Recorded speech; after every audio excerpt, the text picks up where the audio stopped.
Грабеж од 200 милиони фунти. Диамантски грабеж на Великден 2015 година.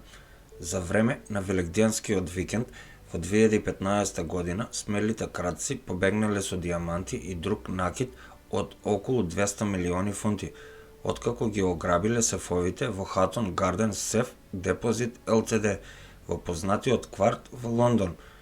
Комплексното планирање на грабежот довело до тоа полицијата да го испита злосторството и да се посомнева во озлогласениот британски мозок Кралот на диамантите. Кралот на диамантите. Последниот потврден грабеж на Кралот на диамантите беше како господин Биг со капа од Панама кој се појавил на аукција на скапоцени камења во 2007 година возејќи Бентли. Наречен Крал на диамантите, мистериозниот човек бил еден од двајцата паметно облечени напаѓачи кои се представувале како богати клиенти за да ја ограбат продавницата за диаманти, Граф во Лондон. За време на тој грабеж парот избегал со накид во вредност од милиони фунти, вклучително и гердан украсен со 270 диаманти во вредност од повеќе од 1 милион фунти. Пленот исчезнал без трага, додека еден скапоцен камен исчезнал во продавницата во Хонг Конг.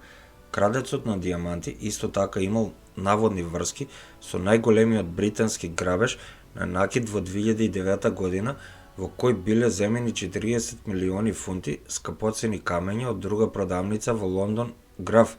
Познато е дека во Шпанија Кралот на диамантите се пријавил дека се вратил непосредно пред Великден. Главното планирање на грабежот во Хатон Гарден во 2015 година.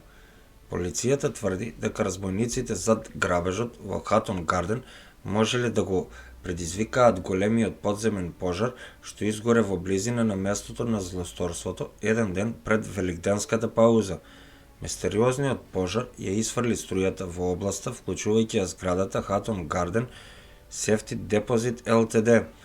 Погодно, тој пожар го оневозможи напојувањето и сложениот, но стар алармен систем во зградата, што напаѓачите ја ограбија. Пожарот исто така го пренасочи вниманието на службите за итни случаи и на пошироката јавност. Со пожарот за пренасочување во четвртокот попладне напаѓачите упаднале во канцеларијата, што се граничела со зградата на Хатон Гарден Safety Deposit Ltd и се упатиле кон низиниот покрив. Од покривот потоа пробиле зид, ова им овозможило да добијат пристап до вратилото за лифт во рамките на централната зграда.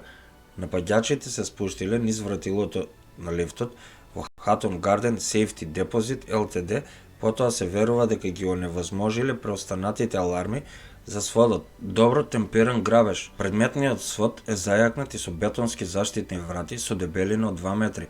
Напаѓачите потоа успеале да пробијат околу 70 од 600 сефови кои ги користат локалните трговци со диаманти и накид.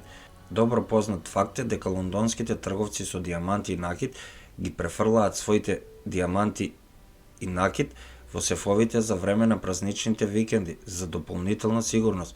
Хатон Гарден е во центарот на трговијата со диаманти во Лондон, уште од средниот век и е составен од преку 300 бизниси со накид и 55 продавници, најконцентрираниот кластер на златара во Обединетото кралство. Многу од содржините на кутиите се уште остануваат непотврдени, бидејќи трговците не сакаат да откријат што содржат. Познато е дека повеќето од кутиите се користеле за складирање на накид и диаманти. Во петокот, вториот ден од грабежот, во зградата бил активиран аларм. Ова најверојатно резултирало со тоа напаѓачите да избегаат порано од планираното, оставајќи над 500 кутии, а можеби и диаманти во вредност од над 1,5 милијарда фунти. Се верува дека вредноста на диамантите од 70 отворени кутии е над 200 милиони фунти, вклучително и голем број големи камења во вредност од над 500.000 фунти секој поединечно. Многу златари од Хатон Гарден се здружија за да вработат безбедносна фирма од страв дека полицијата не прави доволно за да ги одврати напаѓачите. Безбедносните работници тврдеа дека се екс-сасовци и поранешни членови на советските специјални сили. Откако се активирал алармот, се појавиле членовите на безбедносниот тим, но не забележале дека се случува грабеж. Напаѓачите ќе имале 4 дена да упаднат во сите кути пред зградата повторно да биде отворена во вторникот, по великденските празници. Исто така се верува дека товарот со диамантите го напуштил Обединетото кралство пред да биде откриен грабежот. Диамантите откако ќе се исечат и повторно се полираат, не можат повеќе да се следат. Доколку ви се допадна видеото, ставете subscribe или претплати се, кој е потполно бесплатно. Оставете еден лайк или пишете во коментар, доколку сакате видео на некоја тема. За вас може ништо не значи, а за каналот значи многу и би ми било драго да го прочитам и вашиот коментар. Ви благодарам за вашето одвоено време.